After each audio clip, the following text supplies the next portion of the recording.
3D 프린팅과 평면이라고 주제를 정해봤습니다. 그리고 부제로는 AI 개발자가 싫어한다고 적어봤는데요. 제가 이제 3D 프린팅과 평면이라고 주제를 정한 이유는 이제 TSM 랩에서 하는 AI AI 업무와 약간의 한 0.1% 정도 겹치는 부분이 있다고 생각을 해서 이렇게 정해봤고요. 그리고 AI 개발자가 싫어하는 부분이 약간 있을 것 같아서 부제로 한번 적어봤습니다. 목차는 먼저 3D 프린팅에 관련해서 아주 간략하게 설명을 좀 드리고요. 그리고 거기에서 평면이 어떤 의미를 갖는 것인지, 그리고 평면의 왜곡에 대해서 어떻게 처리하는지 이런 부분들을 말씀드리도록 하겠습니다. 먼저 3D 프린팅이라고 하는 것은 그 공식 용어로는 additive manufacturing이라고 해서 적층 제조라고 합니다. 그래서 이제 사진에 보시는 바와 같이 이제 한 층씩 이렇게 쌓아 올려서 요런 순서대로 이제 제품을 만들게 되고요. 그래서 적층 제조라고 하는 것이고, 그래서 완성품을 보시면 이렇게 가로 줄무늬가 보이는 것을 보실 수 있습니다.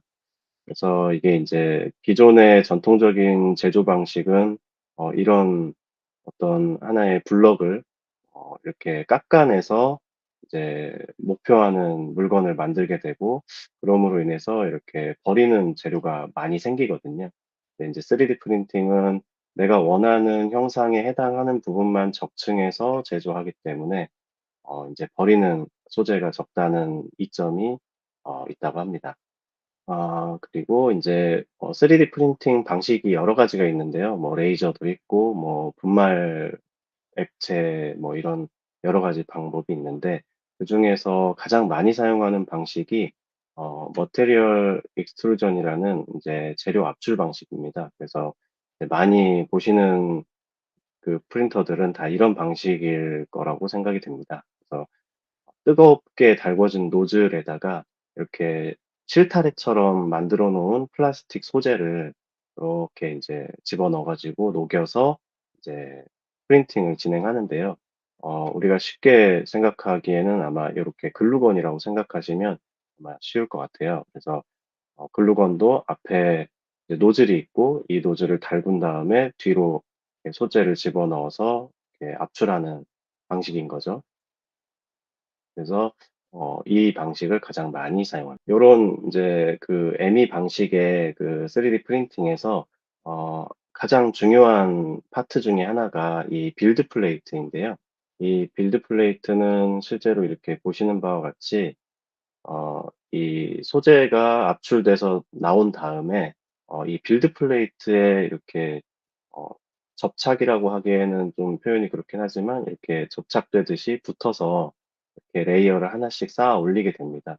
그래서 이 평면이 매우 반듯해야 이제 이 품질에 큰 영향을 주지 않고 잘 출력이 되게 되는데요.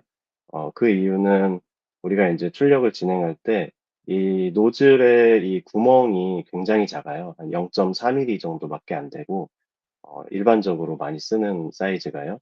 그리고 일반적으로 많이 이제 사용하는 이 두께가 이제 출력할 때 이 빌드 플레이트와 노즐 사이의 간격을 한 0.2 밀리 정도로 해서 출력을 많이 합니다. 그럼 0.2 밀리면은 엄청 그 쪼끔 떨어져 있는 아주 미세한 거리이기 때문에, 이게 만약에 이 빌드 플레이트가 뭔가 인제 반듯하지 않다면 좀 문제가 되거든요. 예를 들자면 이렇게 빌드 플레이트가 기울어졌다고 하면 이렇게 출력을 오른쪽으로 노즐이 쭉 이동하다가 아마 노즐과 베드가 충돌하게 될 겁니다. 그래서 인제 문제가 생길 수 있고, 그리고 이렇게 빌드 플레이트가 휘어져 있다고 한다면 이런 부분에서는 이제 원하는 두께로 출력을 할 수 없게 되는 거죠. 근데 이게 뭐 아주 얇은 두께이긴 하지만 더 얇은 두께로 출력이 됐을 때 뭐 이렇게 출력물이 아예 전체적으로 실패한다든가 뭐 이런 문제까지 발생할 수 있기 때문에 매우 중요한 이슈 사항입니다. 그런데 인제 안타깝게도 세상에는 반듯한 평면은 없고요.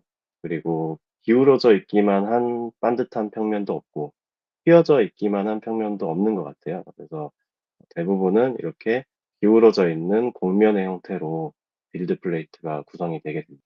그렇다면 이 문제를 해결하기 위해서는 아주 간단하게 생각해 볼 수 있겠죠. 이 곡면의 방정식을 우리가 구할 수 있다면 이 내가 원하는 좌표, 이제 노즐이 이동하는 좌표에 대해서 그 지점에 그 빌드 플레이트의 높이를 알 수 있다면 이렇게 그 높이를 따라서 노즐 높이를 움직여 가면서 이동하면 전혀 문제가 없을 겁니다. 또는 뭐 노즐을 올리거나 아니면은 베드를 내리면 되겠죠, 이 빌드 플레이트를. 그래서 높이를 조절하면서 출력을 하면 이제 문제가 없기 때문에 이런 식으로 실제로 이제 3D 프린터는 동작을 하게 됩니다. 그래서 이 곡선을 따라서 움직이면서 출력을 하면 문제가 없습니다. 그런데 문제는 인제 이 곡선을 어떻게 따라가느냐가 인제 문제가 되겠죠. 그래서 이 곡선을 따라가기 위해서 이렇게 빌드 플레이트가 만약에 이런 식으로 이제 왜곡이 되어 있다고 가정하면 인제 간단하게 그냥 센서로 높이를 측정을 하면 됩니다. 그래서 센서로 높이를 측정해서 내가 원하는 이동할 좌표에 대해서 이 각각의 이 높이 값을 알고 있으면 거기를 따라서 이동하면 되는 것이죠. 근데 이렇게 인제 측정점이 3 개라고 가정했을 때는 이렇게 선을 이어 보면 좀 많이 측정점이 부족한 느낌이 좀 들죠. 그래서 이걸 해결하려면 측정점을 더 많이 늘리면 됩니다. 물론 무한히 많이 측정하면 더 좋겠지만 그러면 시간이 너무 오래 걸리기 때문에 일반적으로는 이렇게 4 포인트나 아니면은 5 포인트 정도를 인제 사용을 하고요. 그래서 인제 아까 3 점을 측정했을 때보다는 4 개의 포인트를 측정했을 때 더 원래 왜곡된 그 곡선과 유사한 값을 얻을 수가 있습니다. 그래도 우리는 이걸 만족할 수는 없죠. 이렇게 하면은 요런 부분에서 이제 오차가 발생하기 때문에 그렇습니다. 그래서 우리는 인제 회귀 분석을 이용해서 추세선을 적용을 하는데요. 어 인제 요런 부분이 이 회귀 분석이 머신러닝에서 사용을 하는 거라고 인제 들었어요. 그래서 이 부분이 약간의 TSN과 관련이 있는 부분이 아닐까라고 생각을 했고요. 그래서 아까 0.1% 라고 말씀을 드렸습니다. 그리고 이렇게 해서 인제 보통은 인제 요런 식으로 측정점이 이렇게 데이터가 측정 데이터가 있으면 이거를 회귀 분석을 했을 때 어떤 게 올바른 모델이냐를 이제 따지잖아요.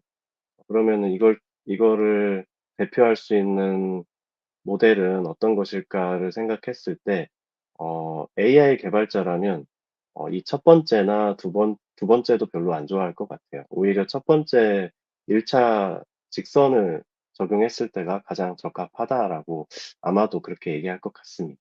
왜냐하면 얘는 과적합이기 때문이죠. 그래서 물론 지금 이 데이터 개수가 4 개밖에 안 돼서 너무 적긴 하지만 그래서 물론 그 부분도 AI 개발자는 싫어할 거예요. 근데 이 과적합을 고르면 아마도 가장 싫어하는 부분이 아닐까라고 생각해서 그렇게 부제를 정해 봤고요. 그거는 저기 아재 개그라고 생각해 주시면 될 것 같습니다. 그래서 그런데 인제 3D 프린팅에서는 이렇게 과적합을 적용할 수밖에 없죠. 왜냐하면 이게 실제 존재하는 우리가 적용한 빌드 플레이트의 모양이니까요. 그래서 이 빌드 플레이트 여기서 인제 가장 중요한 건 이 측정점이 그러면 얼마나 측정을 정확하게 했느냐겠죠. 근데 인제 3D 프린터의 그 장비에서는 이 정확도가 매우 정확합니다. 약 오차가 10 마이크로미터도 안 돼요. 그래서 우리가 아까 0.2 밀리 두께로 출력한다고 했으니까 200 마이크로미터인데 10 마이크로미터면 매우 정확한 측정치라고 할 수 있겠죠. 그래서 인제 이렇게 아까 보셨듯이 인제 그 과적합을 적용하기 때문에 모든 측정 그 포인트를 지나도록 우리가 이제 곡선의 방정식을 구하게 되는데요. 예 두 점을 측정했을 때는 어쩔 수 없이 직선이 될 것이고 3 개를 측정했을 때는 이런 식으로 곡선이 나올 겁니다. 하지만 일치되진 않았죠. 그리고 인제 4개의 점을 측정했을 때 이렇게 3차 방정식을 이용하면 이 4개의 점을 모두 지나는 곡선을 만들 수가 있어요. 그런데 인제 문제는 우리가 이 앞에까지는 인제 좀 원래는 평면인데 평면을 좀 단순화해서 직선으로만 선으로만 설명을 드렸고요.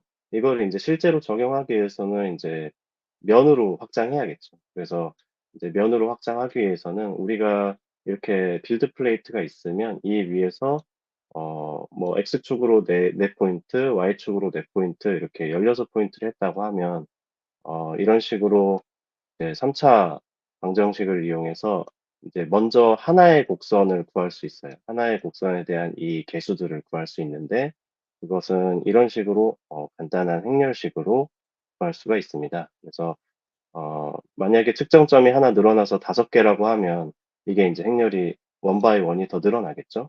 그런 식으로 인제 개수를 구할 수 있고 이렇게 개수를 먼저 구해서 요 하나하나 이 fx 1, 2, 3, 4 하나하나에 대한 곡선의 방정식을 구하고 나면 인제 새로운 우리가 측정하지 않은 점들에 대한 그런 값들도 우리가 구할 수 있게 되는 거죠, 이 곡선 위에 있는.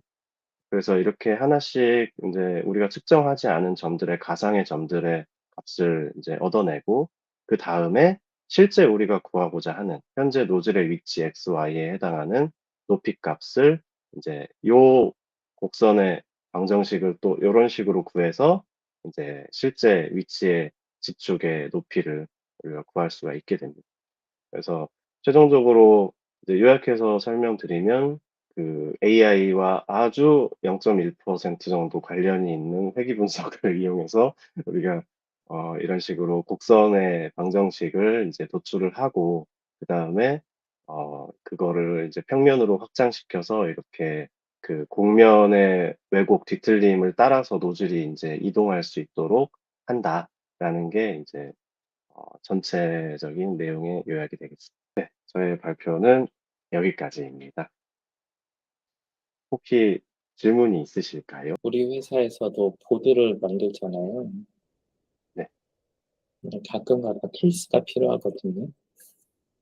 네. 3D 프린터를 사면 뭘 사야 될까요? 아. 케이스를 만드는 3D 프린터는 우리 회사에 가장 적합한 3D 프린터가 무엇일지. 네. 뭐 그렇게 큰 사이즈는 필요가 없을 것 같고요. 어 예 뭐 그렇게 뭐 가격이 높은 제품은 아니고 한 뭐 100 에서 한 200만 원 사이의 프린터면은 뭐 충분할 것 같습니다. 소형 사이즈면 충분할 것 같습니다. 네. 저 질문 없으시면은 궁금한 점이 하나 아 있는데, 네네네. 그러면 이게 하나의 빌드 플레이트에 대해서 캘리브레이션 하는 과정인 것 같아요. 네 맞습니다.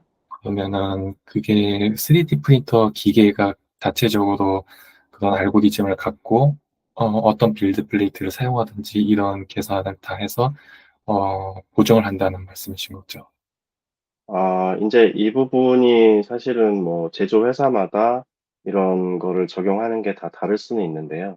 이제 이게 사실은 보셨듯이 행렬 계산이고 계산량이 꽤 많잖아요. 그래서 실제로 인제 하드웨어에 따라서 이런 계산을 적용하지 못하는 프린터도 있을 수 있습니다. 그래서 아까 보셨듯이 인제 어 요렇게 직선으로만 보정을 하는 이제 프린터들도 있고 근데 인제 제가 적용했던 방식은 이렇게 3차 방식을 적용해서 이런 식으로 곡선으로 보정하는 그런 걸 적용을 했었습니다. 네, 감사합니다. 추가 질문 없으시면 여기서 마치겠습니다. 감사합니다.